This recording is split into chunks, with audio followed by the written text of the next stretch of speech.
की कृपा करुणा उनकी उदारता से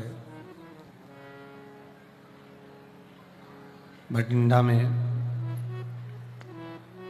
पंजाब की ये पवित्र पावन भूमि, जहाँ भगवान शिव की पवित्र पावन कथा श्रवण करने का सौभाग्य प्राप्त हुआ है। बड़े भाग्यशाली हैं आप और हम सभी,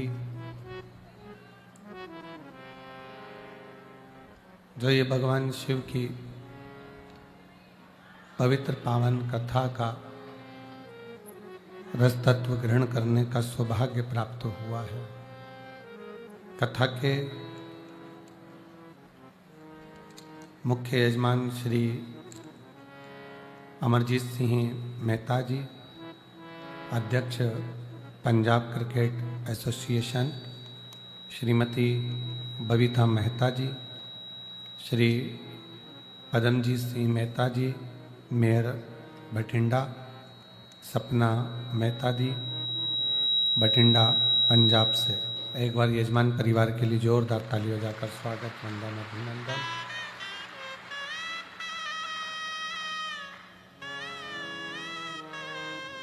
भगवान देवाधिदेव महादेव की यह पवित्र पावन कथा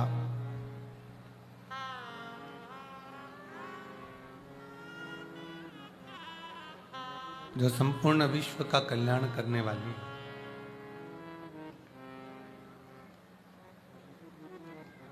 जिसको श्रवण करने के लिए आप और हम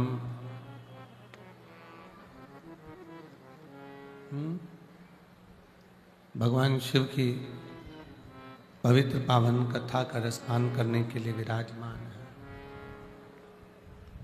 और तेरी कृपा बिना नाहि एक भी अणु लेते हैं सांस, तेरी कृपा से तनु तनु। बखान क्या करूं मैं राहों के ढेर का, चपटी भभूत में है खजाना कुबेर का। हे गंगाधार मुक्तिदार ओंकार तू, बोले ओंकार तू। आयो शरण तेरा शंभो तार तार तू। बखान क्या करूं मैं राहों के ढेर का, चपटी भभूत में खजाना कुबेर का। हे गंगाधार मुक्तिदार ओंकार तू, भोले ओंकार तू। आयो शरण तेरा शंभो तार तार तू। भगवान शिव की ये पवित्र कथा कह रही है।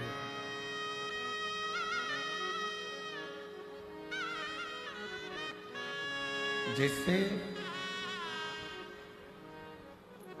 संपूर्ण विश्व में जन्म लेने वाला, चाहे वो मानव हो, पशु हो, पक्षी हो,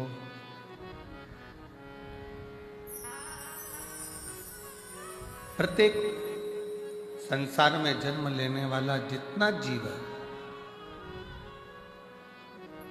इस सब में एक वो ओंकार, एक वो शिव, एक ओघड़दानी, मेरा शंकर, मेरा करुणा सागर, वो ईश्वर सबके भीतर बसता।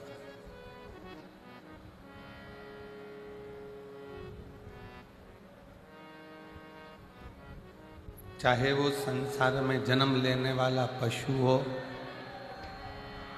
पक्षी हो, जलचर हो, थलचर हो, वायुचर हो,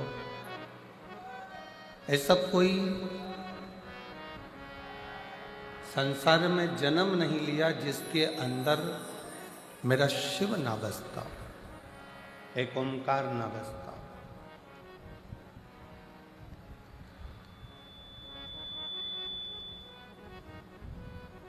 गुरु नानक देव जी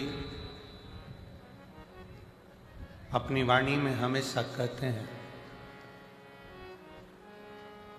कि जिस समय पर आप अरदास करने के लिए बैठो, गुरु नानक देव जी अपनी वाणी में कहते हैं जिस समय पर आप अरदास करने के लिए बैठो, उस समय पर केवल अपने लिए ही नहीं, गुरु नानक देव जी कहते हैं कि संपूर्ण विश्व के कल्याण के लिए और जो संसार में जन्मा है उसके लिए भी अरदास किया करो। उसके लिए भी अरदास करना चाहिए, उसके लिए भी प्रार्थना करना चाहिए, उसके लिए भी निवेदन करना चाहिए, उसके लिए भी भगवान से प्रार्थना करना चाहिए।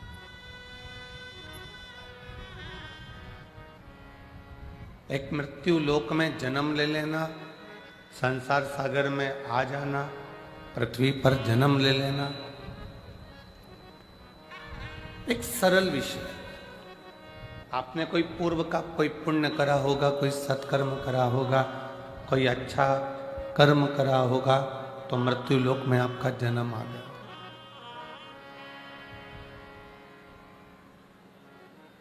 कोई पूर्व का कोई पुण्य करा होगा तो मृत्यु लोक में आपने जन्म ले लिया। और यदि मृत्यु लोक में जन्म मिल भी गया और आप शरीर से पूर्ण हैं, जो भगवान ने आपको नेत्र दिए हैं, श्रवण दिए हैं, वाणी दी है, हाथ दिए हैं, पांव दिए हैं, सारी इंद्रियां जो भगवान ने प्रदान करी है, शरीर का जो अंग प्रदान करा है, यदि वो प्राप्त अच्छे से हुआ है और उसको प्राप्त करने के बाद यदि आप भगवान की अविरल भक्ति में डूबे हुए हो, किसी संत, किसी सद्गुरु, किसी भक्ति के अंतर्गत अगर आप प्रवेश करे हुए हो, तो समझ लेना कि मानव जीवन में सबसे अच्छा कर्म आपने कोई करा होगा जो सनातन धर्म की ओर, भगवत भजन की ओर और अविरल भक्ति की ओर।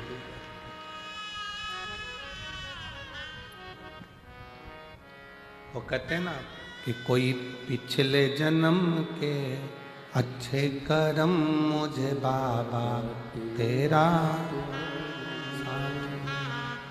कोई पिछले जन्म के अच्छे कर्म मुझे बाबा तेरा, जहाँ सारी दुनिया झुकती, जहाँ सारी दुनिया झुकती है, मुझे वो आली दरबार मिला, दरबार मिला। कोई पिछले जन्म के अच्छे कर्म मुझे बाबा तेरा, कहीं शिव की कृपा से, उनकी उदारता से, उनकी करुणा से, उनकी दया से ये मानव का शरीर प्राप्त होता है। आशीष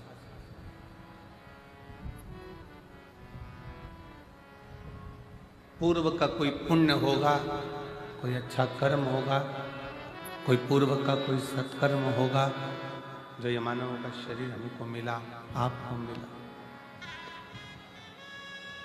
और यदि मानव का शरीर आपको और हमको मिला है भगवत भजन करने के लिए, स्मरण करने के लिए, संकीर्तन करने के लिए,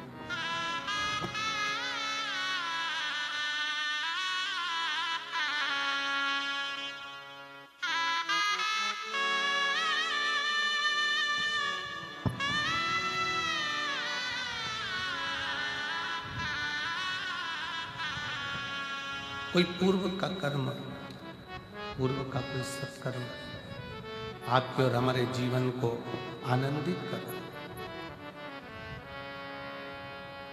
भटिंडा की इस पवित्र धरा पर ये दूसरी बार कथा श्रवण करने का सौभाग्य मिला है।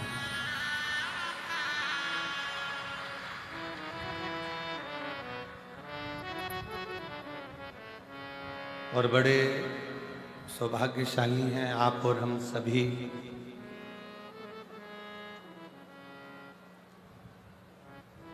कि भगवान शिव की अविरल भक्ति को धारण करने के लिए आप और हम यहाँ पर विराजमान हैं।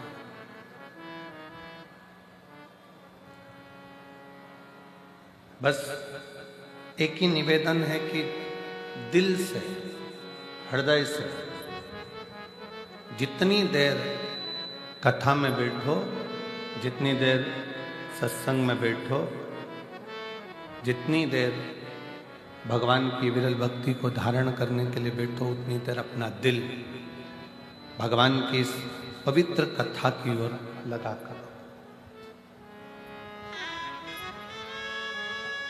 इंद्रियां थोड़ी चंचल है और इंद्रियों की चंचलता के कारण भगवान की भक्ति नहीं हो पाती।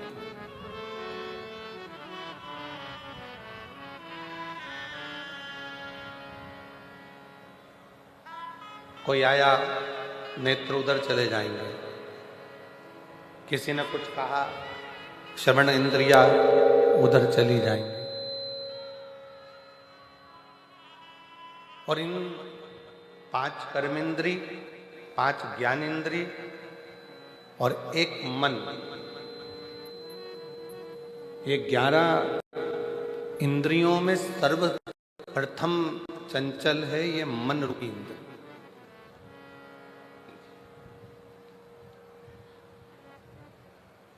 जब भगवान की कथा को श्रवण करने के लिए बैठोगे, धारण करने के लिए बैठोगे, तो ये मन रूपी इंद्री सबसे पहले डोलेगी, मन विचलित होगा, भटकेगा। तब शिव कथा कहती है कि इस मन को केंद्रित कर कर शिव तक लेकर आना पड़ेगा।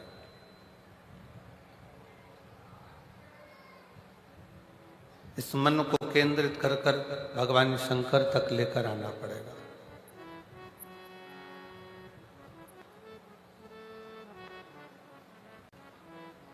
और जितना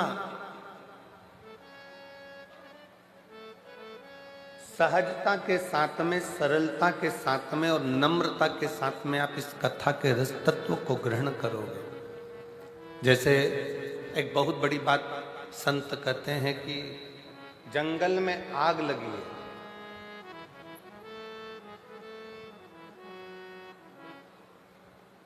और जंगल में आग लगी है और बड़े बड़े वृक्ष जल रहे हैं, बड़े बड़े घास जल रही है, वृक्ष जल रहे हैं, पूरा जंगल धधक कर जल रहा है। पर जंगल में आग लगने पर वृक्ष जल रहे हैं, घास जल रही है, पर पूरा जंगल जलने के बाद जब देखा गया तो उसमें जो छोटी छोटी दुर्वा थी, छोटी छोटी जो घास थी, छोटी छोटी दूब थी, वो दुर्वा नहीं जली, वो बच गई।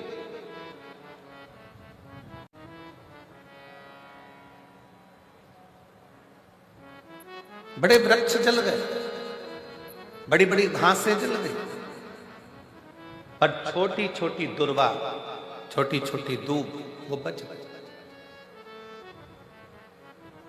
क्योंकि वो दबी की दबी रह गई।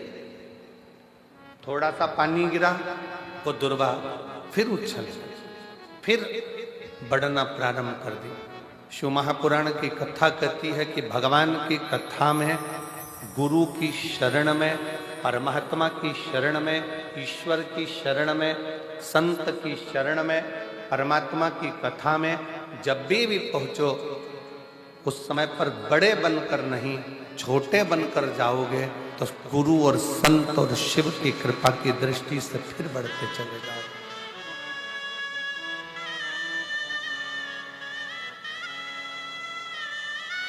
थोड़ा छोटा बनकर। एक बड़ा सुंदर प्रसंग पहले भी कथा में कहा है, आज फिर कहते हैं कि एक विशाल नदी है, बहुत बड़ी नदी, उसको अभिमान आ गया।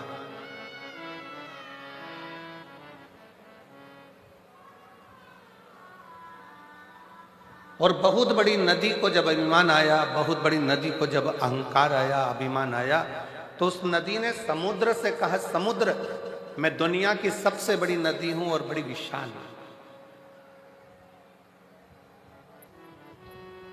अगर तुझको मुझसे कुछ चाहिए तो बोल।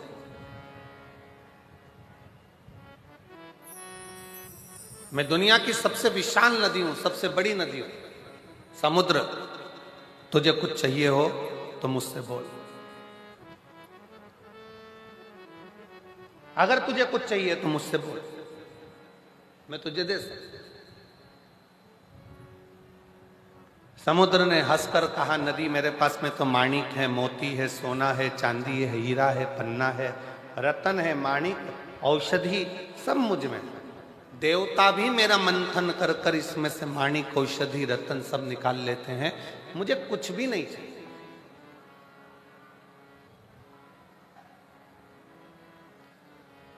कुछ तो मांग ले समुद्र।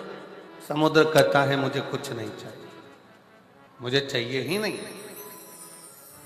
नदी ने फिर बार बार कहा कि समुद्र कुछ तो मांग, समुद्र कुछ तो मांग, समुद्र कुछ तो मांग। समुद्र ने कहा, नदी अगर कुछ देना चाहती है तो मुझे हरी हरी दूबा, हरी दूब, दुर्वा जानते हो ना सब लोग, हरी घास, हरी दुर्वा मुझे ला कर दे। नदी ने कहा, क्या रे समुद्र, तुम मांग भी रहा है तो मुझसे क्या मांग रहा है? केवल हरी दूबा, हरी घास, मैं अभी लेकर आती हूं। नदी ने घाट के किनारे पर लगी हुई घास को, दुर्वा को अपनी जल की लहर से तोड़ना चालू करा। जैसे ही जल घाट पर जाता है, जैसे ही जल घाट पर पहुंचता है, वैसे ही दूबा के ऊपर पानी गिरता है तो दूबा नीचे झुक जाता है। फिर पानी आया, फिर दुर्वा नीचे झुक गई। पानी के वजन के कारण दुर्वा नीचे झुकती, फिर पानी आया, फिर नीचे झुक गई। वो घास, वो दुर्वा उखड़ नहीं पाई। आखिरी में नदी समुद्र के पास जाकर बोली, समुद्र मैं तेरे लिए घास, हरी हरी दूबा लेकर नहीं आ सकी। समुद्र ने कहा, नदी मैं ये जानता था कि तू मेरे लिए दूबा नहीं ला सकती, तू मेरे लिए घास नहीं ला सकती, क्योंकि उस दूबा में, उस घास में एक सबसे बड़ी चीज है उसकी नम्रता। जैसे ही पानी आता है दूबा नीचे झुक जाती है, और जो जिंदगी में झुकना जानता है उसे कोई उखाड़ नहीं सकता।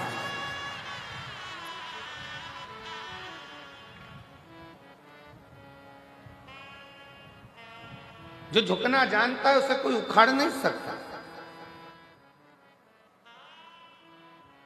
जो अपने रब के आगे, अपने इष्ट के आगे, अपने ईश्वर के आगे, ओमकार के आगे, परमात्मा के आगे, शिव के आगे जो एक बार झुकना सीख गया, फिर दुनिया की किसी की सामर्थ्यता नहीं है कि वो उसे उखाड़ कर फेंक दे, क्योंकि उसकी नम्रता, उसकी नम्र, उसकी प्रबलता। आपने अगर जीवन में परमात्मा के आगे झुकना सीखा है, शिव महापुराण की कथा कहती है, जगत में कहीं मत झुको पर उस सतगुरु के आगे,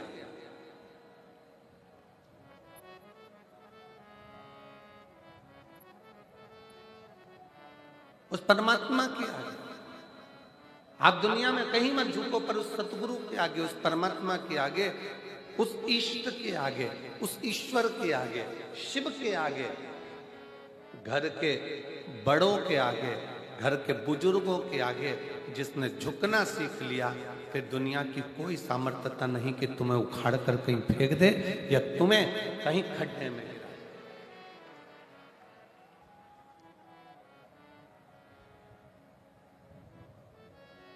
और मैंने तेरे ही भरोसे बाबा तेरे ही भरोसे हवा बिच उड़ती जावांगी, बाबा डोर हटो छठी कटी जावांगी, बोले मैं तेरी पतन शंभू मैं हवा बिच उड़ती जावांगी, बाबा डोर हटो छठी में कटी जावांगी। किसकी सामर्थ्यता? शिव महापुराण की कथा में एक कथा आती है देवराज नाम के ब्राह्मण की।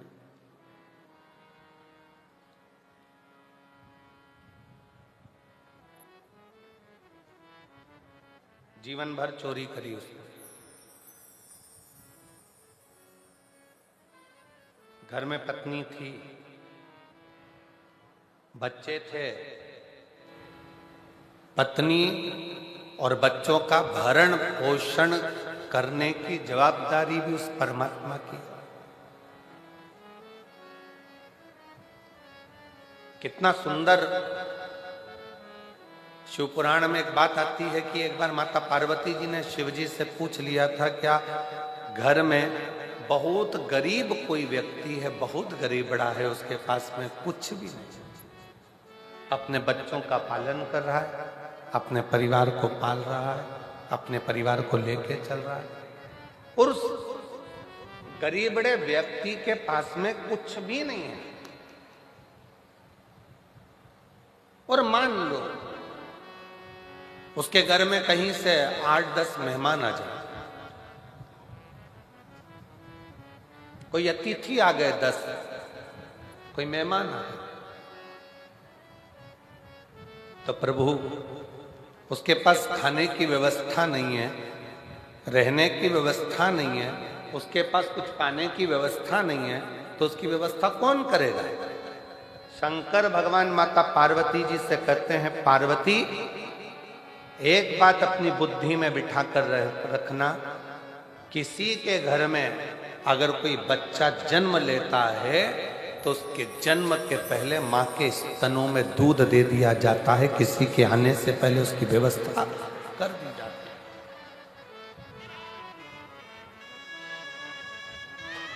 बच्चे ने जन्म नहीं लिया,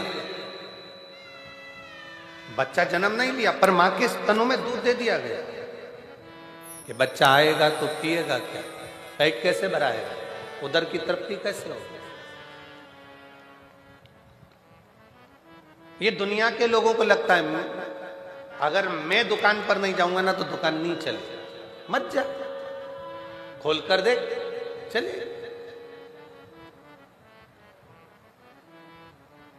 तुम नहीं थे तब भी दुकान चलती थी, तुम चले जाओगे तब भी दुकान चलेगी, तुम नहीं थे तब भी परिवार चल रहा था, तुम चले जाओगे तो भी परिवार चलेगा। तो अहंकार की जिंदगी से दूर हटकर ये सोचो कि हमारी दुकान चलाने वाला भी वो रब है और हमारे घर को परिवार को चलाने वाला भी वो शिव है, कोई दूसरा नहीं चला रहा।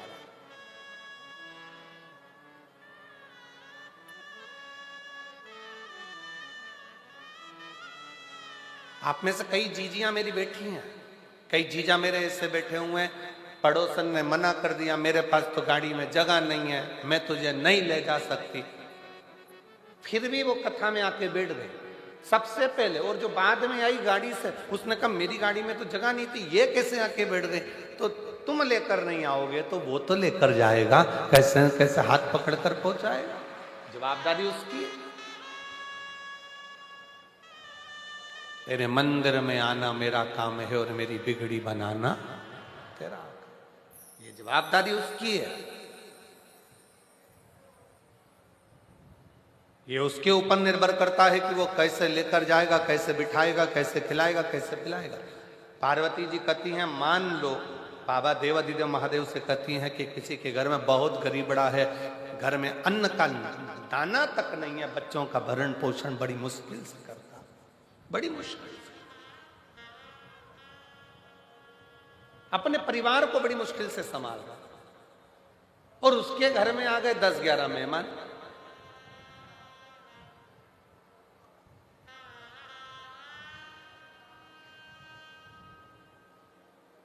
उसके घर में 10-11 मेहमान आकर बैठ गए, उनको खिलाएगा कौन?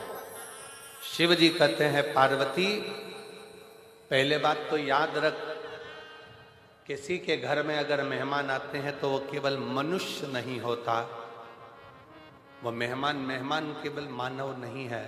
किसी के घर में अगर मेहमान आते हैं तो वो उसका कल्याण करने के लिए स्वयं संत और परमात्मा किसी के दरवाजे पर पहुंचते हैं।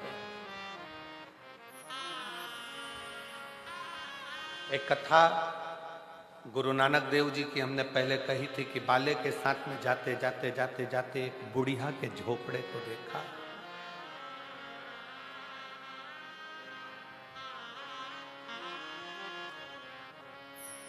बड़े बड़े महल थे,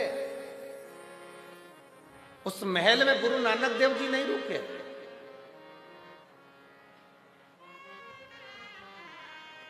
गुरु नानक देव जी रुके तो एक झोपड़े में रुके, एक बुढ़िया के झोपड़े में, एक बूढ़ी मां के झोपड़े में। पूछो हमको कुछ पवा देंगी? जाओ जरा बात करो। बूढ़ी मां खुश होकर बोली, मेरे पास में जो होगा मैं आपको दूंगी, आप रहो मेरे झोपड़े।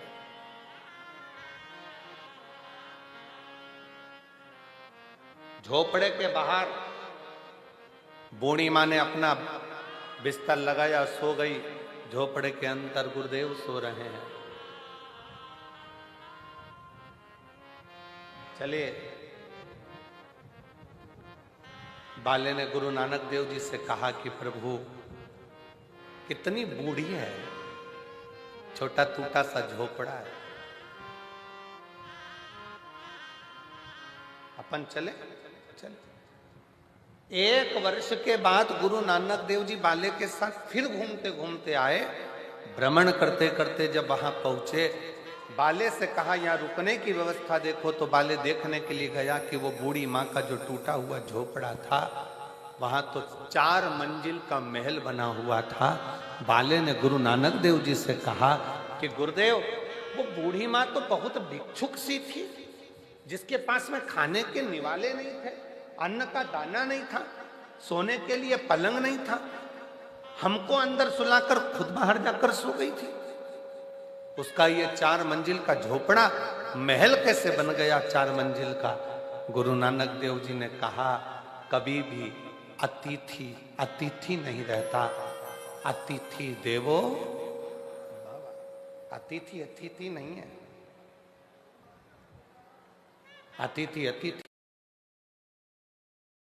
नहीं है, स्वयं शिव है, स्वयं शंकर है, स्वयं ईश्वर है, स्वयं भगवान।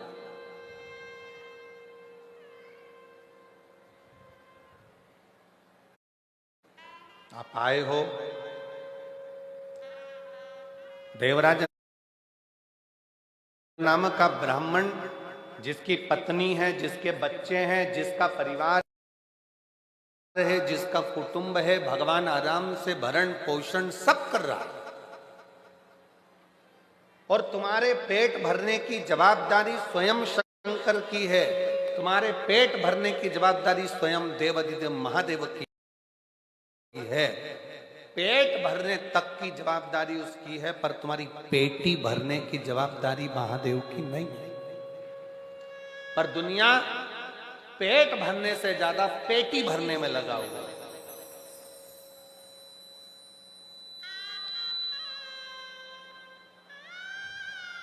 पेट भरने से ज्यादा उसकी जवाबदारी पेटी भरने की हो गई। मेरे बेटे के लिए मकान बना लूंगा, मेरे बेटे के लिए ये कर लूंगा, मेरी बेटी के लिए ये कर लूंगा, मेरे देवर के लिए ये कर लूंगी, मेरे जेठानी के लिए ये कर लूंगी, मेरे भाई के लिए वो कर दूंगा, मेरे बंधु के लिए वो कर दूंगा।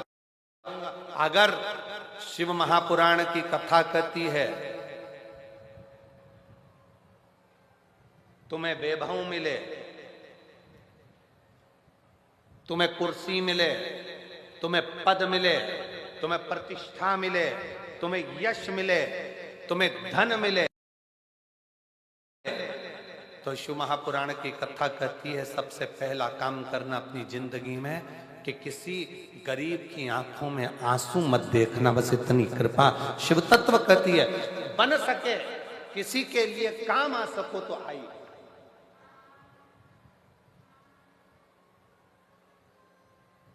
अपने पद का, अपनी प्रतिष्ठा का, अपने यश का, अपने वैभव का, अपनी सत्ता का सदुपयोग करें। तो एक लाइन शैलेंद्र जी गुनगुनाते हैं, कभी भूखे को भोजन, आप लोगों को भी आते हैं, कभी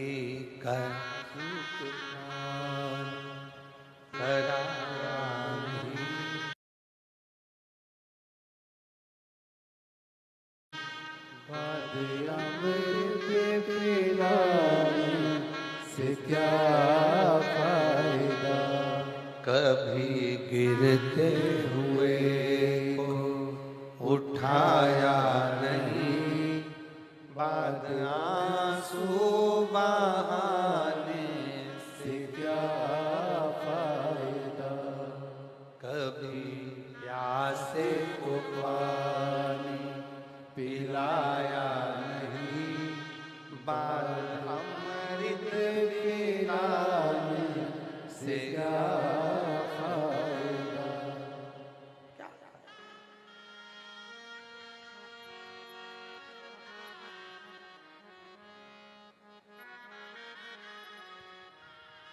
मैं तो मंदिर गया पूजा की, पूजा करते हुए ख्याल आ गया। मैं तो मंदिर गया पूजा की, पूजा करते हुए ख्याल आ गया। कभी माँ बाप की सेवा की नहीं, फिर पूजा रचाने से क्या फायदा। कभी माँ बाप की सेवा की नहीं, फिर पूजा रचाने से क्या फायदा। कभी प्यासे को पानी पिलाया नहीं, बाद अमृत पिलाने से क्या फायदा। वो लाभ क्या, फायदा क्या?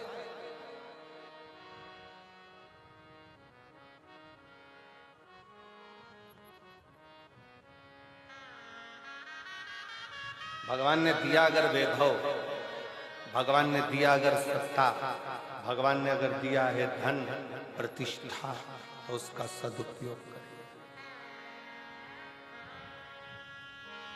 अच्छा करिए।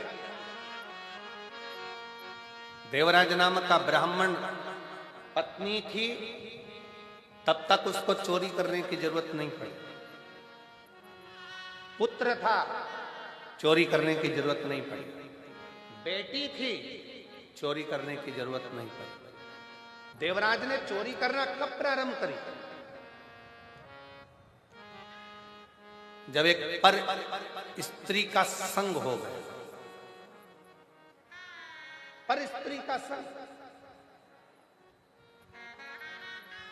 देवराज अपने मित्रों के साथ जा रहा था, ठिठोली करता हुआ, हंसता हुआ, गुनगुनाता हुआ अपने मित्रों के साथ जा रहा था, और एक स्त्री ने उसको देखा। वो स्त्री नहीं,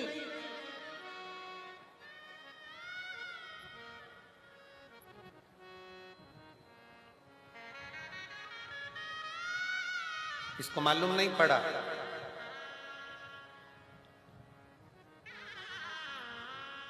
कि एक साधारण सी स्त्री नहीं है।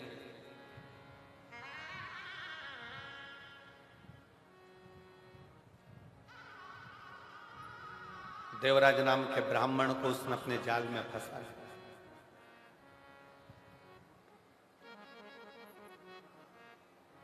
काया की आसक्ति मीठी वाणी की आसक्ति, नयनों की आसक्ति, उसके स्वरूप की आसक्ति देवराज को खींच ली।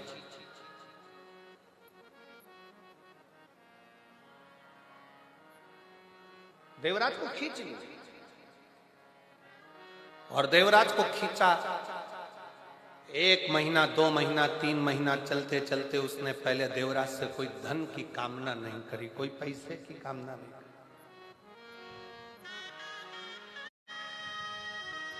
पर स्त्री का संग, एक बात अपने भीतर उतार कर रखिए, जितने आस्था चैनल पर कथा सुन रहे हैं, जितने फेसबुक यूट्यूब पर कथा सुन रहे हो, जितने इस पवित्र भटिंडा पंजाब की पवित्र भूमि से कथा का लाभ ले रहे हैं, अपने जीवन में उतार कर रखना कि उस स्त्री ने पहले कोई धन की कामना नहीं करी, वैभव की कामना नहीं करी, सत्ता की कामना नहीं करी, लक्ष्मी की कामना नहीं करी। जब पूर्ण तरह से देवराज उस स्त्री के चुंगल में फंस गया, उसको नहीं मालूम था कि ये वेश्यावृत्ति करने वाली।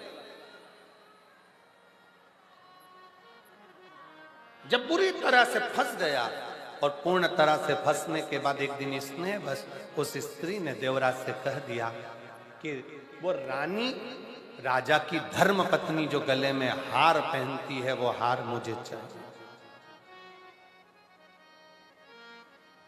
पत्नी थी, चोरी करने की जरूरत नहीं पड़ी। देवराज ने चोरी नहीं करी, बच्चे थे, चोरी करने की जरूरत नहीं पड़ी। क्योंकि शिव महापुराण की कथा कहती है, घर में पत्नी आती है ना, किसी लड़के की शादी होती है और घर में बहू आई ना, भगवान उसके हिसाब से उसकी तनख्वाह, उसका वैभव, उसका धन बढ़ाना प्रारंभ कर देता। उसका धन बढ़ाना भगवान खुद प्रारंभ कर देता,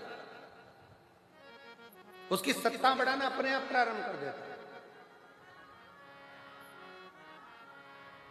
शादी होने के बाद में बच्चे होते हैं तो भगवान फिर कहीं ना कहीं से एक जल का स्रोत बढ़ाता है, आवक बढ़ाना चालू कर देता, कोई नया काम चालू कर देता, कोई दूसरा काम चालू कर देता, जिससे इसकी आवक बढ़े। परिवार में जितने सदस्य बढ़ते चले जाते हैं, उतना उतना भगवान भी राहें खोलता चले जाता है, राहें खोलता चले जाता है। पहले के समय में और आज के समय में बहुत अंतर है जी। आज के समय में तो लोग कहते हैं हम दो और हमारे, जम के तो बोलो, हम दो और हमारे दो, और घर में कहीं के बुढ़ा बुढ़ी रहते हो तो उनको बाहर वृद्धाश्रम में फेंक दो। ये आजकल की रीति है, ये लोग आज की रीति में ऐसे जीते हैं। पर पुराने समय में शिव महापुराण की कथा कहती है, पुराने समय में हमारे माँ बाप भी हमारे साथ में रहे, हमारे 4 बेटे 4 बहुएं साथ में रहे, हमारा परिवार साथ में रहे, मामा मामी बुआ फूफा काका काकी सब हमारे साथ में रहे, सबको संजो कर चलते, सबको संजो। पहले लड़की की शादी करते थे ना, तो लड़के वालों के यहाँ देखने जाते थे कितना बड़ा परिवार है। क्यों साहब, लड़के के कितने भाई हैं? तो कहा साहब लड़के के तो 4 भाई हैं, बहुत बढ़िया। लड़की की बहन कितनी है? कि 5 बहन है। अच्छा, लड़के की मौसी कितनी है? लड़के की माँ की बहनें कितनी है? तो कहा 7 है। अच्छा, तो लड़के के पिताजी के भाई कितने हैं? तो कहा 5 है। मामा जी कितने हैं? कि 3 है। ऐसे पूरा हिसाब जोड़ा जाता था तो भरा पूरा परिवार देखा जाता था। तब लड़के की शादी करते, लड़की की शादी करते। इतना बड़ा परिवार देखकर माँ बाप अपनी बेटी की शादी करते थे। आज के जमाने में पूछते हैं क्यों साहब, बोल दूं क्या? बुरा तो नहीं लगेगा? क्यों साहब बेटी की शादी करना है? कौन कौन है घर में? तो कहा साहब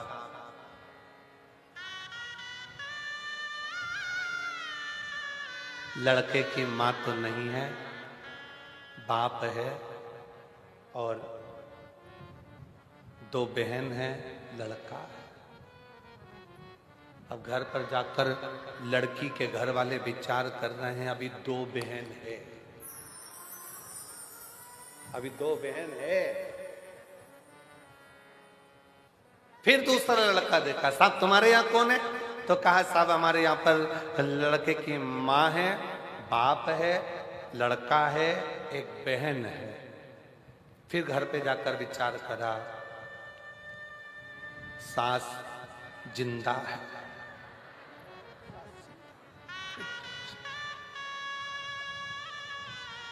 फिर कोई लड़का देखा, पूछा साहब लड़की की शादी कौन कौन है तुम्हारे घर में बेटा? लड़का बोला माँ को गए बहुत समय हो गया, मेरी बहन भाई कोई नहीं है, पिताजी हैं और मैं हूँ, और पिताजी भी भटिंडा में रहते हैं और मैं दिल्ली में रहता हूँ।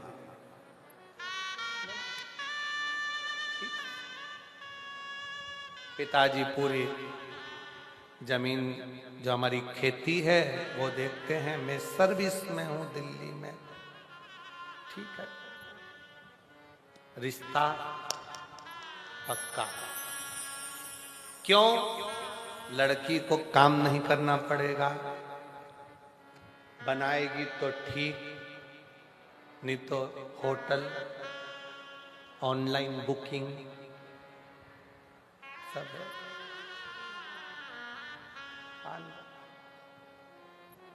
बड़ा धीरे धीरे धीरे धीरे करते करते परिवार इतना छोटा हो गया, इतना छोटा हो गया। पहले परिवार बड़ा होता था तो कोई आंख उठाकर नहीं देख सकता था, आज परिवार इतना छोटा हो गया कि दूसरों से डरना पड़ता है कि कोई हमारे ऊपर कोई क्रम ना कर दे, कोई दिक्कत नहीं।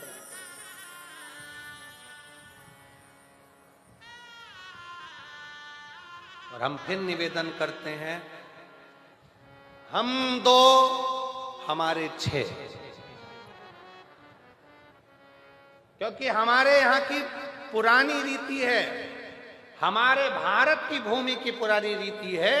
मेरी जीजियां जब बाजार से कोई सामान खरीदने जाती थी तो एक सामान तो लेके आती नहीं थी, पूरा सेट की सेट लाती थी। थाली कितनी एक लेकर आती थी क्या? थाली जम के बोलो कितनी? 6। कटोरी 6, प्लेट 6, चम्मच 6, पूरा 6 का सेट लेकर आते थे। इसलिए निवेदन है अपने घर में भी कम से कम 6 का सेट तो रखो। 2 बुजुर्ग, दादा दादी, माता पिता और बेटा बेटी, कम से कम 6 का सेट बनाकर चलो कि घर में ये 6 का सेट समाप्त नहीं होना चाहिए। हमारे घर में भी कम से कम सेट बना रहना चाहिए। बुजुर्ग साथ में रहे, मम्मी पापा साथ में, माता पिता साथ में रहे, घर के बच्चे साथ में रहे, ये 6 का सेट चलता है। 6 का सेट।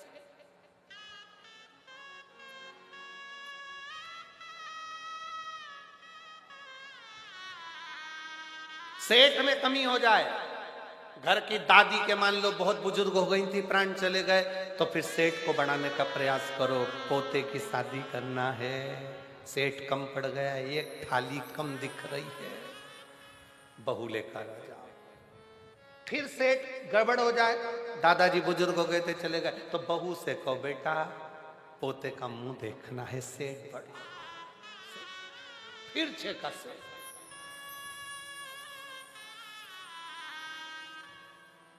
थोड़ा सा। अब दुनिया के लोगों को लगता है कि गुरुजी आजकल का जमाना इतना विचित्र है, ऐसा जमाना आया है गुरुदेव, इतनी महंगाई का युग है, इतनी महंगाई का युग है, कैसे गुजारा हो बच्चों का, कैसे गुजारा हो बच्चों का। शिव महापुराण की कथा कहती है, भगवान शंकर का चरित्र कहता है, ये हम सोचते हैं कि कैसे गुजारा हो, वो परमात्मा जब पृथ्वी पर जन्म ही उसको देता है जिसका गुजारा उसको करना होता है, नहीं तो जन्म ही नहीं देता, जन्म ही नहीं देता। अगर आप कथा तक पहुंचे हो, भगवान की शरणागति तक पहुंचे हो, भगवान के भजन तक पहुंचे हो, भगवत स्मरण तक पहुंचे हो, तो कहीं ना कहीं परमात्मा की विरल भक्ति आपके ऊपर है। गुरुद्वारे में जाकर चाकरी कर रहे हो, सेवा कर रहे हो, शिवालय में जाकर सेवा कर रहे हो, किसी गुरु की शरणागति में पहुंचकर सेवा कर रहे हो, तो उस दिन समझ लेना कि मेरे रब ने, मेरे भगवान ने, मेरे शंकर ने, मेरे गुरु ने बड़ी कृपा करी, जो इस पापी शरीर से, इन इंद्रियों, जो आसक्ति में डूबने वाले शरीर है, इस शरीर से भगवान ने अपनी सेवा करवा ली। एक पत्र है, देखिए कितना सुंदर है। अभी सारे पत्र तो हम पढ़े नहीं हैं।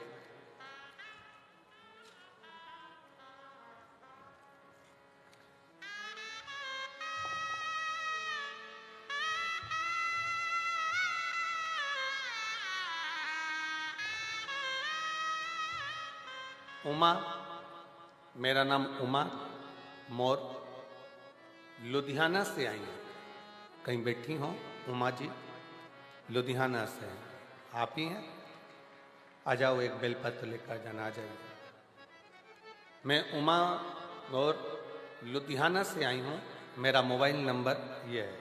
पत्र एलईडी पर दिख रहा, आस्था चैनल पर, और एलईडी पर आप अपना पत्र पढ़ सकते हैं। जिस पत्र को ये यहाँ से सुनाया जा रहा है वो आप एलईडी पर देख सकते हैं। उमा मोर, लुधियाना से आई हूँ। मेरा मोबाइल नंबर ये है। आपकी कथा 2019 से सुन रही हूँ। मैं आपके कहने अनुसार रोज मंदिर जाती हूँ, शिवजी पर 1 लोटा जल समर्पित करती हूँ, बेलपत्र चढ़ाती हूँ, और रोज चढ़ी हुई बेलपत्र को जल पीकर उसको खा लेती हूँ। 30 साल से मधुमेह की बीमारी थी। 30 साल हो गए थे दवाइयां लेते लेते, पर वो बीमारी समाप्त नहीं हो रही थी। तब बाबा से प्रार्थना कर कर इतनी ज्यादा तकलीफ बढ़ गई थी कि आखिरी में शिवजी के मंदिर जाना, जल चढ़ाना और बेलपत्र खाना प्रारंभ करा। आज बाबा की कृपा से पूर्ण तरह से स्वस्थ हूं, दवाई की जरूरत नहीं और बीमारी खत्म है। मैं बाबा को प्रणाम करने के लिए आई हूं और बाबा को धन्यवाद देती हूं। शिव की कृपा किसको? शंकर की उदारता। एक पत्र और बड़ा सुंदर आया, देखिए।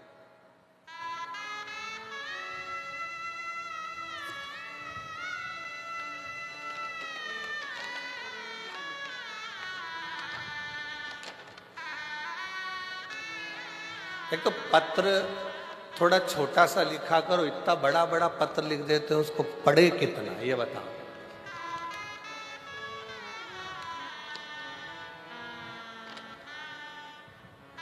राजकुमार चंद्रकला सैनी, पति श्री राजकुमार सैनी, राजीव नगर, हिसार, हरियाणा की रहने वाली हूं। मेरा मोबाइल नंबर ये है। कहीं बैठे हैं? आप ही हैं? आ जाओ, बेलपत्र लेकर जाना, आ जाओ। 1 लोटा जल का मैं क्या वर्णन करूं गुरुदेव?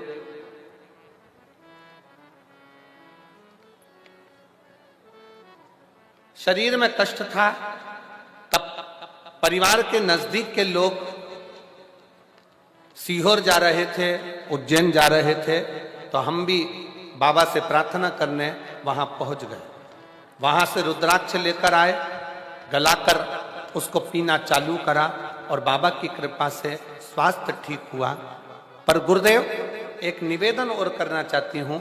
हमने कभी जिंदगी में सोचा नहीं था कि मेरे 2 बच्चे हैं, दोनों की नौकरी क्या सरकारी में लग सकती है, ये हमने कभी विचार नहीं करा था।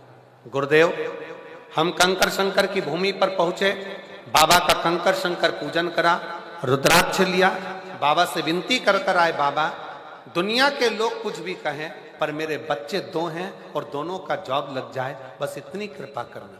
बच्चों से कहा अपनी मेहनत को 4 गुना बढ़ाओ, जब भी एग्जाम देने के लिए जाओ तो 4 गुनी मेहनत कर कर, रात दिन एक कर कर, फिर शिव जी पे जल चढ़ा कर जाना। आज मैं बाबा को धन्यवाद देने के लिए आई हूं। मेरा बड़ा बेटा HDFC बैंक में और छोटा बेटा VLD पशु का सरकारी डॉक्टर बन गया है, और बाबा की कृपा से दोनों बेटे सरकारी नौकरी में लग गए हैं। मैं बाबा को प्रणाम करने के लिए आया हूं। शिव शिव है, शंकर शंकर, और मैंने तेरे ही भरोसे बाबा तेरे ही भरोसे हवा में उड़ती जावांगी बाबा डोर छड़ीला मन कटी जावागी भोले मैं तेरी वतन शंभो में तेरी वतन हवा बिच उड़ती जावागी बाबा डोर तो छड़ीला मन कटी जावागी भोले मैं तेरी वतन शंभो मैं तेरी वतन हवा विच उड़ती जावागी उमा जी गौर लुधियाना से एक बार जोरदार ताली बजाएं साथ में।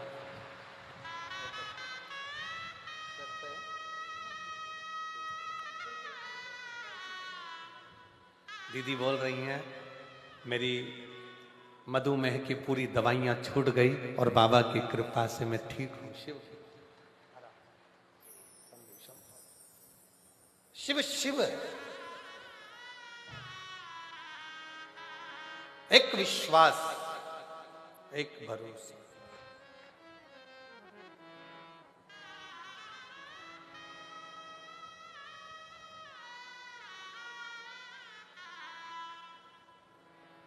ना जाने कौन सा पुण्य बठिंडा वालों ने करा होगा जो ये दूसरी बार शिव महापुराण की कथा श्रवण करने का सौभाग्य मिला। बड़ी और मिला है मौका। मैं पूरे बठिंडा वासियों से और आसपास के रहवासियों से निवेदन करूंगा, ये योग ये संजोग छोड़ो नहीं। जितना समय मिले उतना शिव की शरण में जाकर भगवान की अविरल कथा का रसपान करो, शिव तत्व श्रवण करो।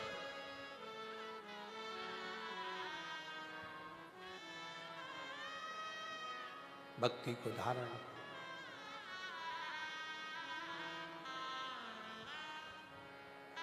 उसने जन्म दिया है, पेट भरने की जवाबदारी उसकी है, उसकी। और तेरा ही दिया मैंने खाया पिया है, तेरा शुक्रिया है, तेरा शुक्रिया है, मुझे भोले बाबा ने बहुत दे दिया है, तेरा शुक्रिया है, तेरा शुक्रिया है। ये जायदाद दी है, औलाद दी है, मुसीबत में हर वक्त इमदाद दी है, तेरा ही दिया मैंने खाया पिया है, तेरा शुक्रिया है, तेरा शुक्रिया है। शिव कथा कर रही है भगवान शंकर का चरित्र का, शिव महापुराण की कथा कर रही है। पार्वती जी शिव जी से कह रही हैं अगर किसी के घर में मेहमान आ जाए, मान लो बहुत, शिव जी कहते हैं उसकी पूरी जवाबदारी मेरी खुद की है, मेरी स्वयं की है, स्वयं की। कोई दूसरे की नहीं, मेरी स्वयं।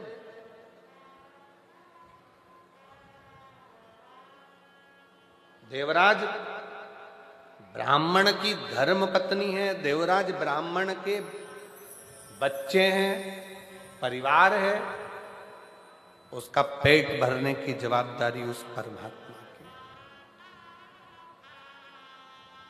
पर देवराज ब्राह्मण जब किसी गलत स्त्री का संग पकड़ लिया, देवराज ब्राह्मण जब किसी गलत स्त्री का संग पकड़ लेता है, गलत स्त्री का संग धारण कर लेता है,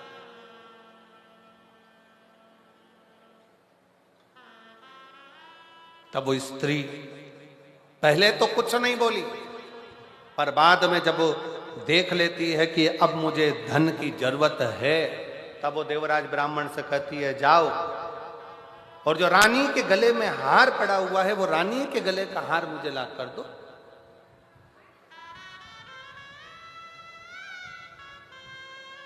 जो रानी के गले में हार पड़ा है वो मुझे ला। और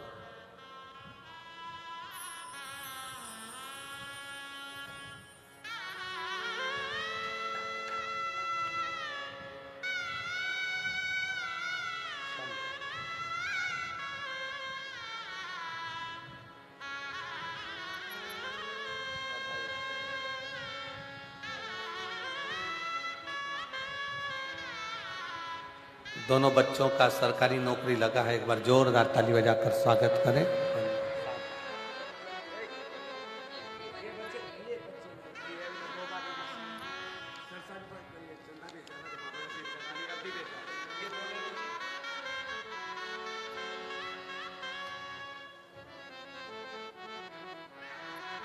शिव कृपा किसको कहते हैं? शंकर की उदारता किसको कहते हैं? शिव तत्व किसको कहते हैं? चोरी करने के लिए देवराज उस स्त्री के कहने पर, उस नारी के कहने पर तैयार हो गया। और जब देवराज उस स्त्री के कहने पर, उस नारी के कहने पर तैयार हुआ, चोरी करने के लिए आतुर हुआ, चोरी करने के लिए पहुंच भी गया और रानी का हार चुरा कर लेकर आ भी गया, पर राजा के जो दूत थे, सेवक थे, गुप्तचर थे, वो पीछे पड़ गए।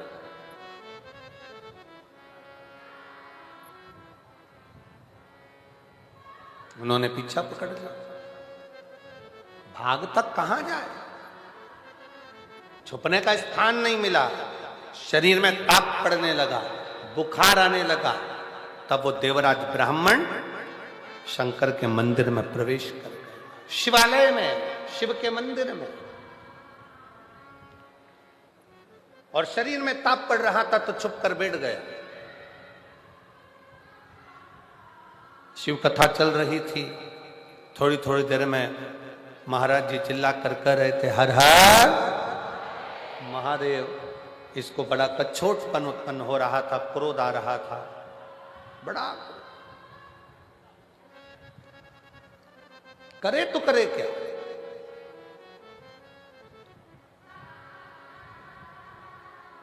अंदर से बड़ा कछोटा जा रहा था। मंदिर से चोरी का सामान लेकर बाहर निकला।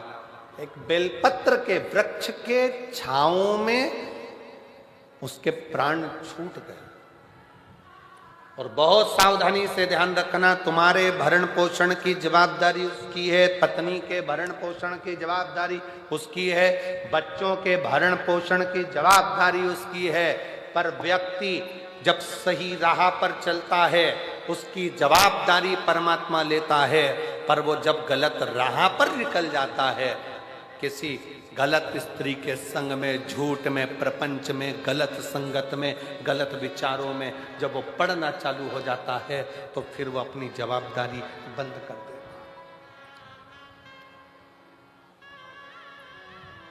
फिर वो अपनी जवाबदारी बंद कर देता है। फिर उसकी जवाबदारी समाप्त हो जाती है। वो कह देता है मेरे संगत में रहेगा, मेरे साथ में रहेगा तो बात मेरे साथ में। आप ध्यान रखिए, जरा विचार करिएगा, जरा अपने स्मरण में लीजिएगा। जब आप 10 लोग एक साथ मिलकर कहीं जाते हो और 10 लोगों ने विचार कर लिया कि अपन को इस होटल में ठहरना है, यहाँ ये खाना खाना है, यहाँ पर रहना है, चाय पीना है, व्यवस्था करना है, ऐसा करना है, वैसा करना है, वो 10 एक साथ संगत के साथ में मिलकर चलोगे तो सुख पाओगे। संगत से हट गए और उसके बाद फिर कहीं जा रहे हो तो उसमें उसकी जवाबदारी नहीं।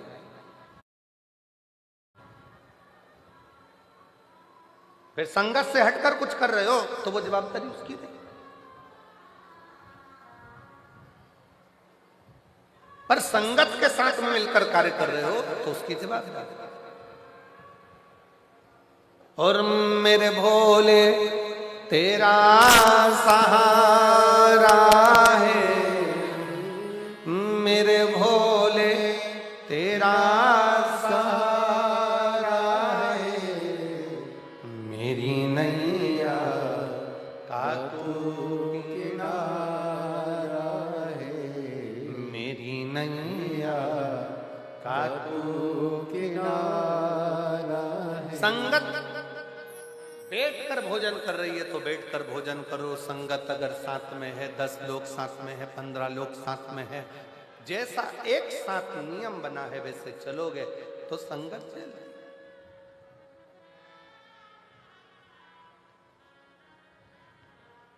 एक पैसे वाला व्यक्ति मरता है ना, बहुत धन वाला व्यक्ति मरता है तो उसके मरने के बाद एक सभा होती है जिसको कौन सी सभा कहते हैं?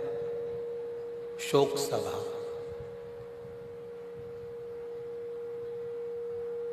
अब इधर का तो हमको नहीं मालूम, पंजाब का ऐसा फोटो मोटो रखकर सब बैठ जाते हैं, शोक सभा करते हैं। इधर भी होती है क्या? अरे जम के तो बोलो, आवाज नहीं आ रही है, बोलो जरा। होती है? अच्छा। पैसे वाला मरता है, धनपति मरता है तो शोक सभा होती है। कोई गरीबड़ा मरता है, कोई गरीब व्यक्ति मरता है, उसकी शोक सभा होती है क्या? नहीं होती, क्योंकि उसके इतने शोकी नहीं होते कि उसकी सभा करी जाए।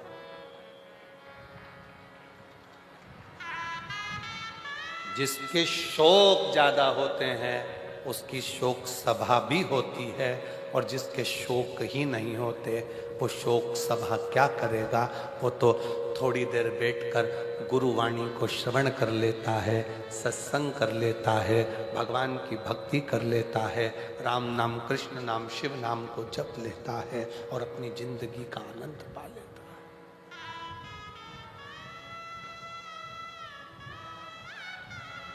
अपने जीवन का आनंद पा लेता है। उसे कोई मतलब नहीं।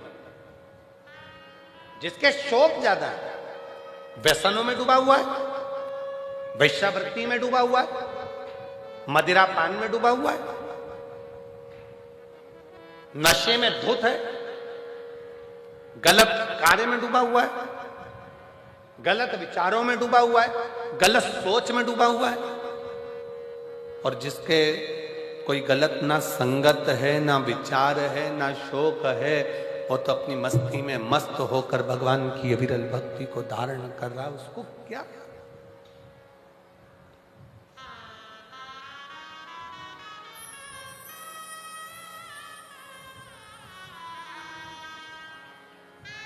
और तेरी कृपा का क्या है भरोसा, कब किस पर हो जाए जरासी हम पर कर दो, जरासी हम पर कर दो।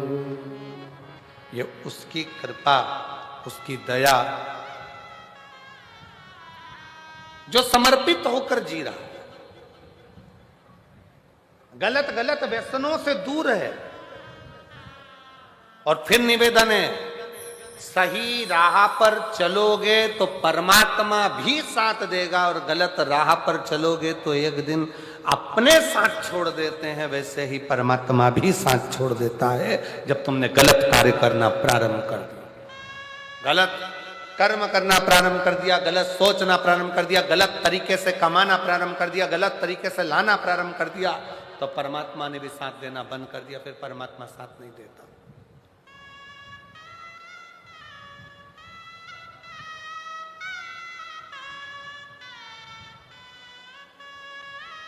फिर परमात्मा साथ।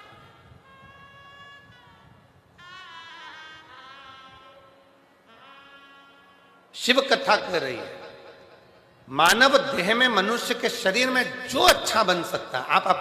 हम फिर निवेदन करेंगे, कहीं गंगा जी के घाट पर जाकर बहुत सालों तक मत बैठो। मंदिर, देवालय में, शिवालय में, कहीं पर भी तुम डेरा बनाकर मत बैठो। तुम तो अपने घर में रहो, अपने परिवार में रहो, अपने कुटुंब में रहो, अपनों के साथ रहो, पर इतना याद रखो कि गलत कर्म की ओर ना जाए। हाँ, अगर कोई पाप कर्म जिंदगी में थोड़ा बहुत हो भी गया है तो उस परमात्मा को छोड़ दो कि बाबा एक लोटा जल मैं जो रोज तुम्हारे ऊपर चढ़ा रही हूं, यह समझ लेना कि मैंने कोई पाप कर्म करा होगा तो आप मेरे वो पाप को मिटाते चले जाओगे और पुण्य को बढ़ाते चले जाओगे। मेरा पाप कर्म समाप्त होते जाएगा, पुण्य कर्म बढ़ते जाएगा। बस इसी भाव से चल। एक पत्र है, अच्छा है।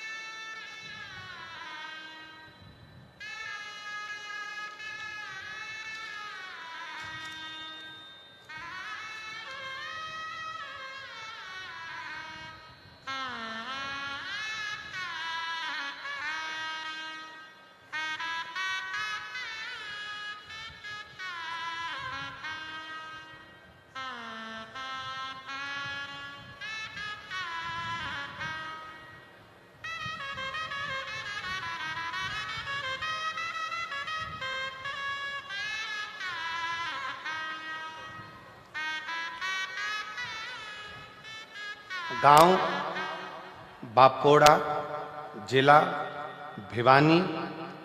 मेरे पति का नाम महावीर और मेरा नाम बबीता है। कहीं बैठी हो तो हाथ हिला सकती हैं। कहीं बैठे हैं, आ जाइए, आ जाइए, आ जाओ, आ जाओ। गुरुजी 2022 से दुख चालू हुआ, ऐसी तकलीफें आना चालू हुई कि बर्बादी होना निश्चित। हमें आपकी कथा के बारे में नहीं मालूम था। तब किसी एक बहन के कहने पर आपकी कथा सुनना प्रारंभ करी। शिवजी के मंदिर में एक लोटा जल शंकर को चढ़ाना प्रारंभ करा और सुमिरन करना प्रारंभ करा। शिव को भजे, एक लोटा जल चढ़ाए और कुछ नहीं। गुरुदेव बच्चादानी में रसोली हो गई, गांठ हो गई, डॉक्टर ने ऑपरेशन का कह दिया। साथ में बच्चों का विवाह नहीं हो रहा, जो धन था वो किसी ने हड़प लिया। इतनी तकलीफों के साथ में कैसे जीवन जी, कुछ भी हाथ में नहीं था। तब 2022 पूरा निकल गया। तब 2023 में किसी के कहने पर कथा प्रारंभ करी। हमने सुना है कि पंडाल में बैठकर कथा सुनने का क्या लाभ होता है, तो कोई मुझसे पूछे कि पंडाल में बैठकर कथा श्रवण करने का क्या फल है। ये मेरी बाबा से मैंने विनती करी थी, मेरी गर्भ की गांठ, बच्चेदानी की गठान समाप्त हो जाएगी, मेरे दोनों बच्चों का विवाह हो जाएगा और बच्चों का काम धंधा लग जाएगा। 8 कथा सुनूंगी। आज बाबा की कृपा से आपको दोनों बच्चों का विवाह हो गया, ये छोटे बच्चे का विवाह भी हो रहा है, रसोली गांठ भी समाप्त हो गई और बाबा का गया हुआ मेरा सारा धन भी आ गया। ये कथा आज 8वीं पूरी हो रही है पंजाब के भटिंडा में। पंजाब भटिंडा में मेरी 8वीं कथा आज पूरी हो रही है और बाबा ने मुझे सब कुछ दे दिया जो मुझे चाहिए था। शिव शिव है, शंकर शंकर, और निमंत्रण पत्रिका भी दी है। अब दे तो दी और इन सबको सुना दी और सब आ गए तो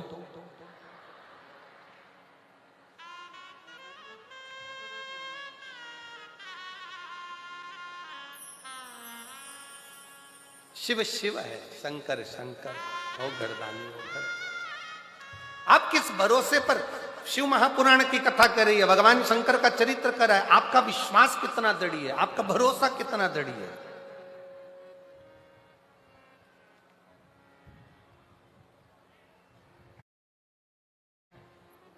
आप जितने भरोसे से, जितने विश्वास से, जिस दृढ़ता से भगवान को भजते हो, अपने हृदय की बात कहते हो, भगवान उसको श्रवण करता, सुनता।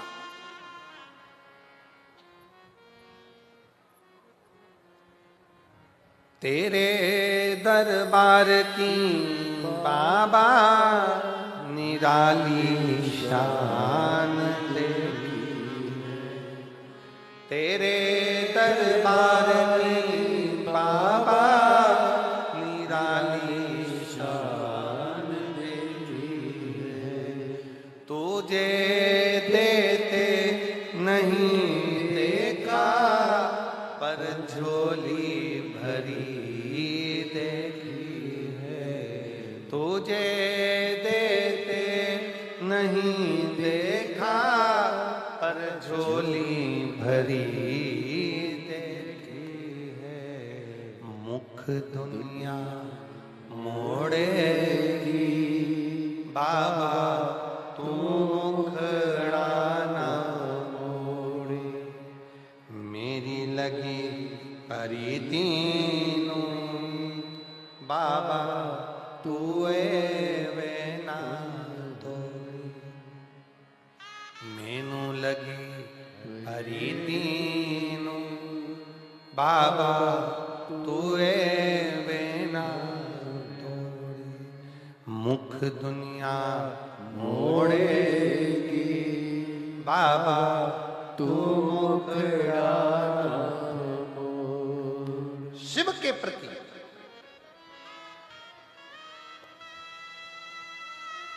देवराज ब्राह्मण का चरित्र कर रहा है। स्वयं तक सीमित है, पत्नी तक सीमित है, परिवार तक सीमित है। आप अच्छा कर्म करते रहिए, परमात्मा साथ देता रहेगा, आपका हाथ पकड़ कर आगे बढ़ाता रहेगा। और जहां गलत संगत में चले गए, गलत विचार में पहुंच गए, गलत दृष्टि में पहुंच गए, वहां दिक्कत।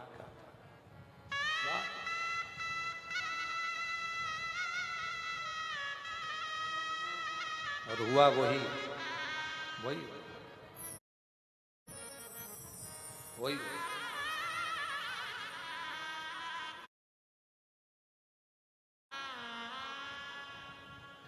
देवराज ब्राह्मण गलत संगत में पहुंच गए। एक पर स्त्री के चक्कर में, एक गलत नारी के चक्कर में, गलत स्त्री के चक्कर में आज उसके प्राण चले गए।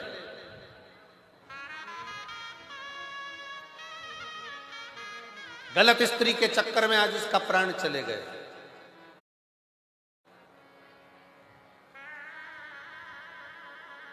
बेलपत्र के वृक्ष के नीचे प्राण छूट गए। शंकर जी की पावन कथा उसके कानों में, शिव जी की पवित्र कथा उसके श्रवण में थोड़ी देर की चली गई थी तो बेलपत्र की छाया में चला गया।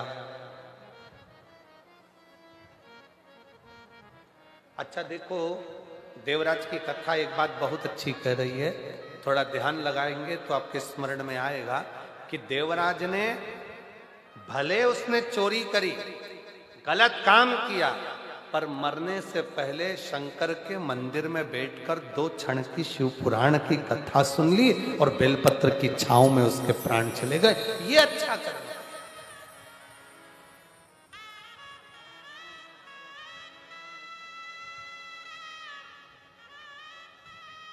एक तो बेलपत्र की छांव मिल गई, दूसरा मरने से पहले शंकर भगवान की कथा मिल गई। आज शिव की कथा मिल गई। ये कितनी बड़ी कृपा है, कितनी दया।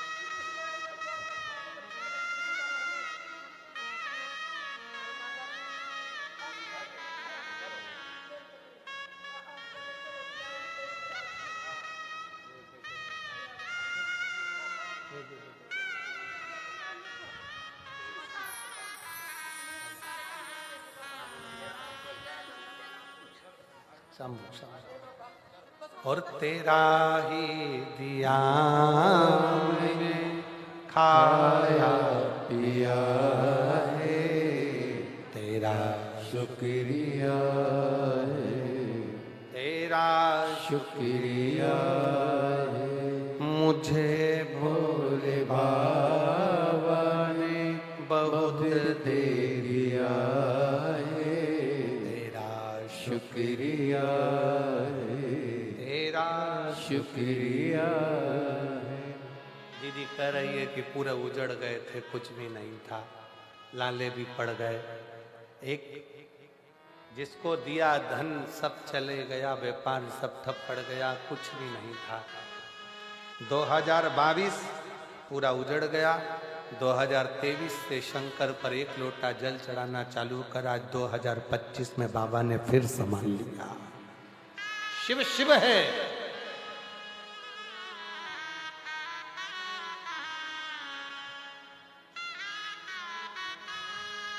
शंकर शंकर है, ओघड़दानी ओघड़दानी। इसीलिए निवेदन है, शिव के सिवा कहीं दिल ना लगाना का भाव। बड़े प्रेम से आनंद से बाबा को अपने दिल की बात कहिए, हृदय से प्रार्थना करिए, निवेदन करिए। यही अरदास करने के लिए, यही प्रार्थना करने के लिए बाबा देवद्र महादेव के द्वार सभी शिव भक्त बड़े भाव से आते हैं। दिल से बाबा को प्रार्थना करिए, निवेदन करिए, विनय करिए। जहां जगह मिले वहां बैठकर भाव से बाबा को अपने मन का भाव करिए। जिनको आता है वो साथ में बोलेंगे, प्रार्थना करें।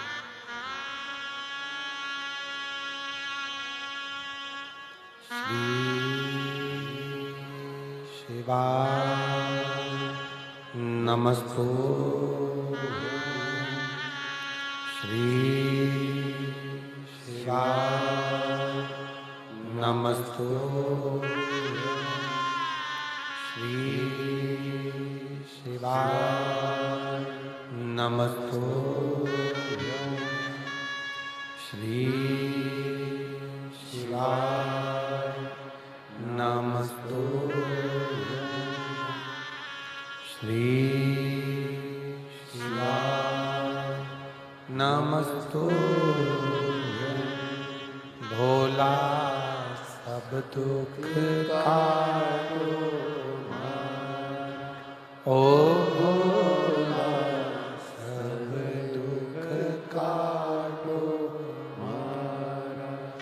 शिव शंकर जपो तेरी माला, भोले बाबा जपो तेरी माला, भोला सब दुख काटो,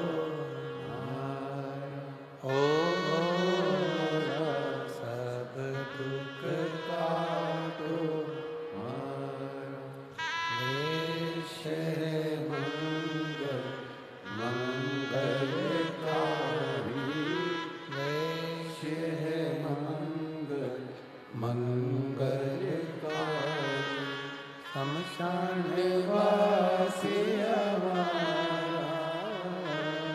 शमशान वासी हमारा, ओ भोला सब दुख काटो हमारा।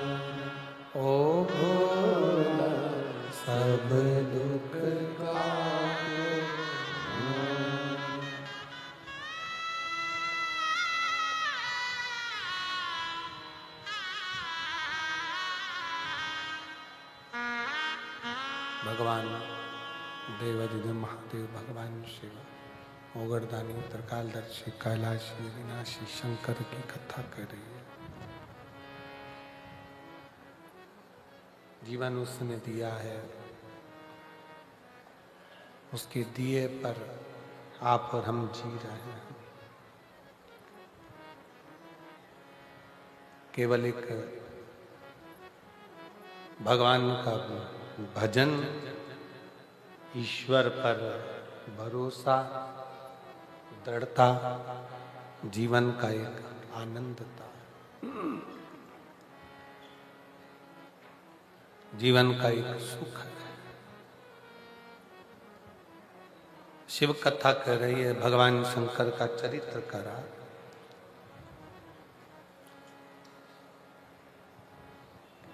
भगवान देवाधिदेव महादेव का चरित्र करा है कि ऐसा संसार में कोई नहीं जन्मा जिसके प्राण नहीं जाएंगे। जाएंगे, मरना सबको, पर निवेदन केवल इतना है कि मरने से पहले जैसे देवराज शंकर के मंदिर में पहुंच गया तो परमात्मा के धाम पहुंच गया, नहीं तो था तो पापी, चोरी भी करता था, गलत काम भी कर रहा था, व्यसन में भी डूब गया था, गलत संगत में भी चला गया।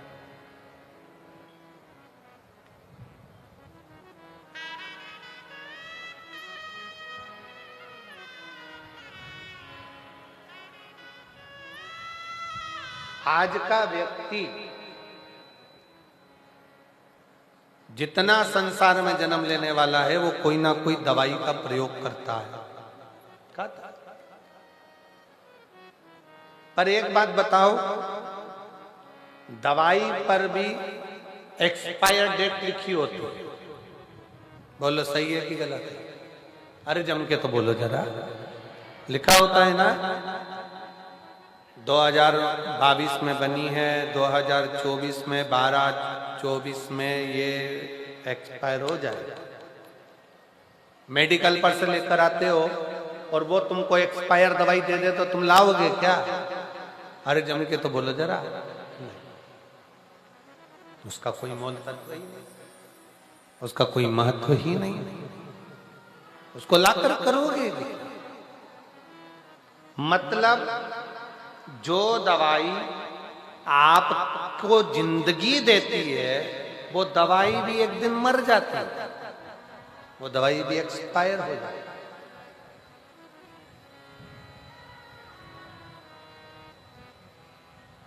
तेल की भी एक्सपायर डेट आती है।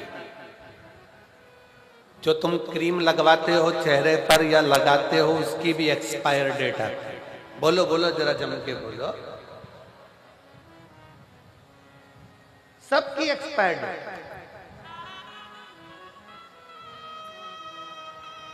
फ्रिज खरीद कर लाए, उसकी भी गारंटी कार्ड आया है, 1 साल तक की जवाबदारी हमारी, उसके बाद एक्सपायर हुआ तो हमारी गई। हर चीज की। एक दवाई भी अगर खा रहे हो, दवाई भी ला रहे हो, छोटी सी पानी की बोतल खरीद कर लाए हो, पीने का पानी का बोतल लेकर बैठे हो, उस पे भी लिखा हुआ एक्सपायर डेट।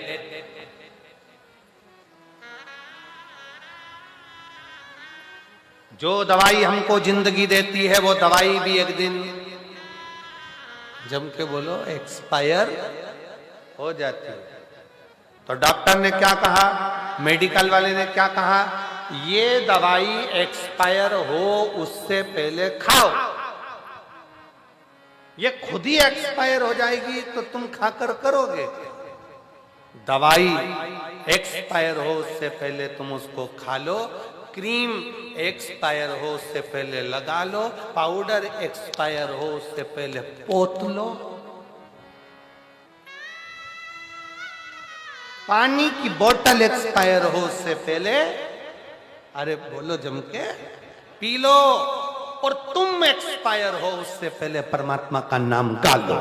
इससे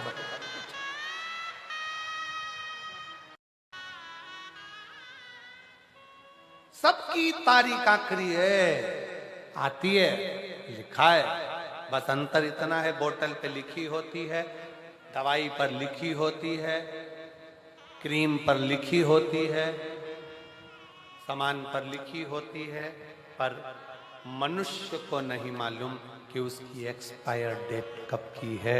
लिखी सब की है। इसलिए शिव कथा कहती है, भगवान शंकर का चरित्र कहता है, शिव महापुराण का कथा कहती है कि ये तारीख जो लिखी है, इसको जो भगवान ने समय दिया है, इसको इतनी अलमस्तता से जियो, भजन से जियो, इतने स्मरण से जियो, भक्ति करते करते अपने जीवन को जीने का प्रयास करो। जो मिली है, जो मिला है समय, उसको जियो। दवाई एक्सपायर हो उससे पहले उसको खाओ, पानी एक्सपायर हो उससे पहले, बॉटल एक्सपायर हो उससे पहले पियो, और मनुष्य एक्सपायर हो उससे पहले भगवान की अविरल भक्ति को धारण करो, भगवान के भजन को धारण करो, भगवान के स्मरण को धारण करो। किसी को नहीं मालूम कब किसका कौन सा आखिरी पल हो, किसको मालूम?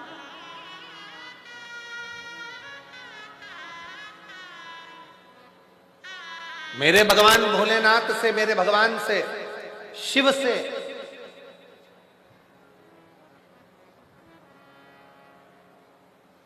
कभी जाना भगवान की शरणागति में, तो उनसे कहना, बाबा बुढ़ापा देना, पर बुढ़ापे में पलंग मत पकड़ा देना। बुढ़ापा देना तो हाथ में माला पकड़ा देना, पर पलंग मत पकड़ा देना। बुढ़ापे में अगर माला पकड़ा दी तो चल जाएगा, पर बुढ़ापे में पलंग पकड़ा दिया तो नहीं चलेगा।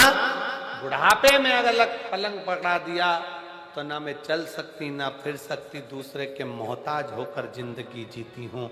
मेरे बाबा, मेरे शंभू, मेरे शंकर, अगर बुढ़ापा देना तो हाथ में माला पकड़ा देना, पर पलंग मत पकड़ा। माला पकड़ाओगे तो एक दिन मैं तेरी शरण में चली जाऊंगी और मेरा जीवन स्वर्गमय हो जाएगा।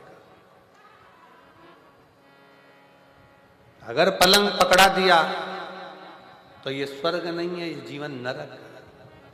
जिनको पलंग पर पकड़ा हुआ देखते हो, पलंग पर तड़पता हुआ देखते हो, आईसीयू में पड़े हैं, वेंटिलेटर पर पड़े हैं, मौत भी, बड़ी बीमारियां शरीर में हो जाती है और वो मौत को मांगते हैं, भगवान अब तो उठा ले, भगवान अब तो उठा ले, पर भगवान भी नहीं उठाता। जरा विचार करिएगा, भगवान से प्रार्थना करना कि बुढ़ापे में मुझे पलंग नहीं माला पकड़ाना, पलंग पकड़ाऊंगा, पकड़ाओगे तो मैं तेरे दरवाजे नहीं आ सकता, पर माला पकड़ाओगे तो ऐसी भटिंडा में कथा सुनता रहूंगा, तेरी भजन को करता, तेरी भक्ति को धारण करता रहूंगा, तेरे भजन को गाता रहूंगा, तेरा स्मरण करता। शिव कथा कर रही,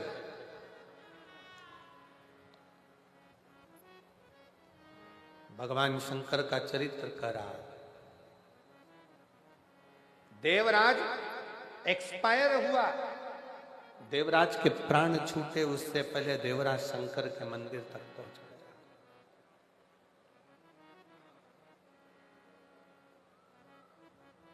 जाते रहो शिवालय तक,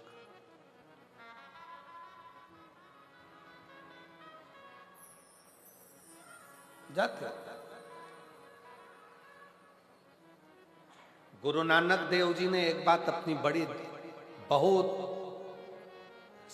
लग्नता से कही अपने जनमानस को। गुरु नानक देव जी ने किसके सामने?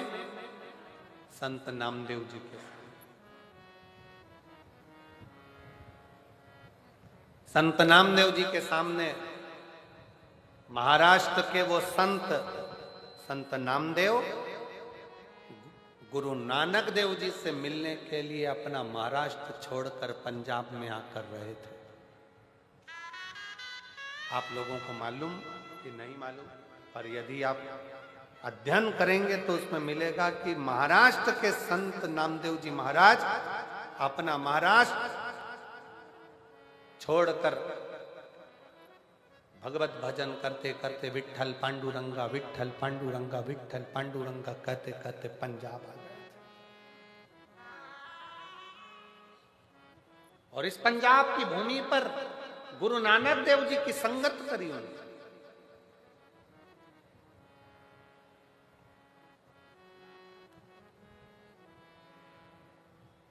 और गुरु नानक देव जी के पास में एक दिन संत नामदेव जी बैठे थे।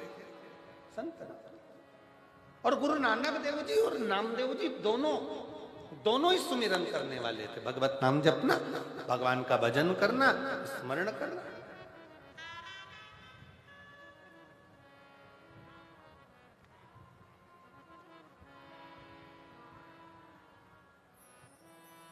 एक दिन गुरु नानक देव जी ने नामदेव जी से कहा, नामदेव, अगर मानव की देह मिली है, गुरु नानक देव जी कहते हैं, नामदेव, अगर मानव का शरीर मिला है, मनुष्य की देह मिली है, तो संसार में आने के बाद भय भी बहुत होता है। भय भी बहुत होता है कि पाप मिलेगा कि पुण्य मिलेगा।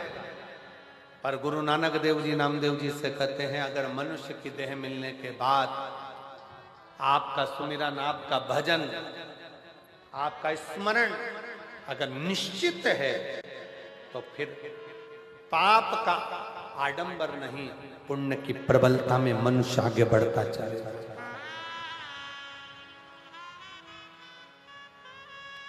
शिव महापुराण कथा करती क्या? शंकर की कथा क्या देती है? शंकर की कथा आपको आडंबर से दूर कर देती है। शिव की कथा में ना बेल है, ना भभूति है। शिव की कथा में ना श्रीफल, ना नारियल। शंकर की कथा में तो केवल एक काम है, बैठे बैठे भगवान का भजन करो। मौका मिले तो एक लोटा जल लेकर शंकर को समर्पित करो। अपना भजन स्वयं को करना पड़ेगा, कोई दूसरा नहीं करेगा। अपना भजन स्वयं करिए, कोई दूसरा नहीं कर सकता। शहनाई बड़ा श्लोक। अपना भजन स्वयं करिए, अपना स्मरण स्वयं करिए, कोई दूसरा नहीं। हम पहले भी कथा में कहे हैं, छींक आएगी अपने को खुद को छींकना, खांसी आएगी अपने को खुद को खांसना। अब तुमको आ रही छींक और तुम पड़ोसी से कह रहे छींक, वो छींक भी देगा तो तुम्हें कौन सा फायदा है? अपने को चल रही खांसी, पत्नी से कह रहे खांस, तो पत्नी खांस भी देगी तो तुम्हें कौन सा फायदा? पेट दुख रहा तुम्हारा, दवाई खिला रहे बेटे को, तुम्हारा कौन सा फायदा? सिर तुम्हारा दुख रहा, टेबलेट तुम्हें खाना थी, खिला रहे पड़ोसी को, तुम्हारा कौन सा फायदा? शिव महापुराण की कथा गुरु नानक देव जी महाराज नामदेव जी से कहते हैं, अपने को पेट दुखा, अपने को दवाई खाना है, अपन ने पाप किया तो अपने को सुमिरन कर कर उसको धो डालना है, भजन कर कर समाप्त कर, कोई दूसरा नहीं करे, स्वयं। मत बुरे कर्म कर बंदे वरना पछताएगा, भगवान की आंखों से तू बच नहीं पाएगा, तू बच नहीं पाएगा। अरे ओ अज्ञानी मत करना, अरे ओ अज्ञानी मत करना, तेरे कर्म का फल भी तू ही पाएगा, जैसा किया तूने तेरे आगे आएगा। मत बुरे कर्म कर बंदे वरना पछताएगा, भगवान की आंखों से तू बच नहीं पाएगा, तू बच नहीं पाएगा। अरे ओ अज्ञानी मत करना, अरे ओ अज्ञानी मत करना। अपन को खुद भगवत भजन करना,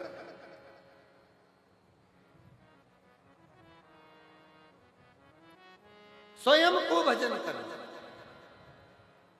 वो कहते हैं ना, जो बोले सो निहाल। अब शब्द पर जाइए, जो बोले सो निहाल। जो जपेगा, जो भजेगा, जो बोले वही निहाल हो जाएगा। जो जपेगा, जो भजेगा, जो स्मरण करेगा, सुमिरन करेगा भगवत नाम में, भगवान की भक्ति में, प्रभु नाम में, ईश्वर के भजन में जो डूबा है, सत्य में जो डूबा है, फिर उसे आँच नहीं आती, वो निहाल होता चले जाता है, बढ़ता चले जाता है, बढ़ता चले जाता है। अपनी भक्ति के बल को बढ़ा, अपने भजन के बल को बढ़ा। एक पत्र है बड़ा सुंदर, देखिए।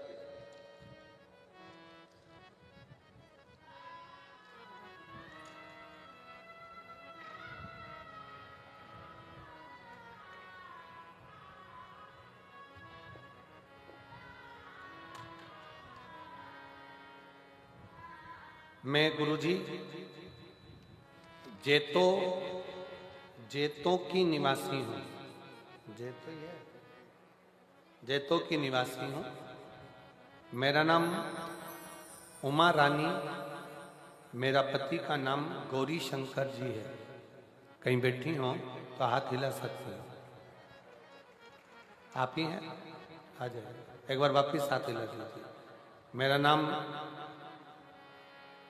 उमा रानी, मेरे पति का नाम गौरी शंकर जी है।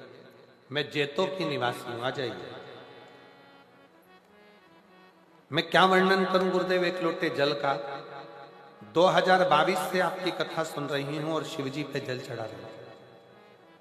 गुरुदेव, मेरा बेटा डॉक्टर की तैयारी कर रहा है।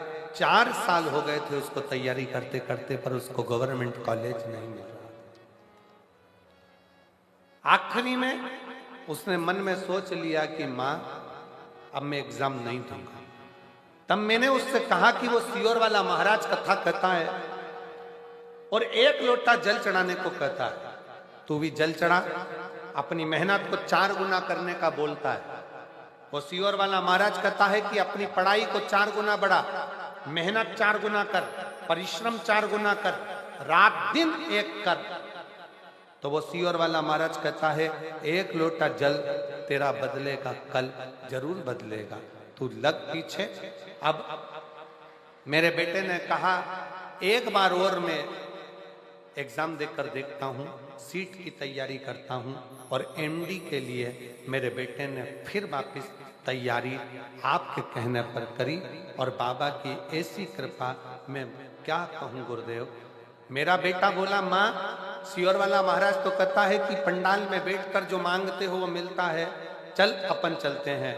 2024 में मैं श्री अमरजीत जी को धन्यवाद देती हूँ, जो उन्होंने हम पंजाब वासियों को ये 2 बार कथा सुनने का लाभ दिया।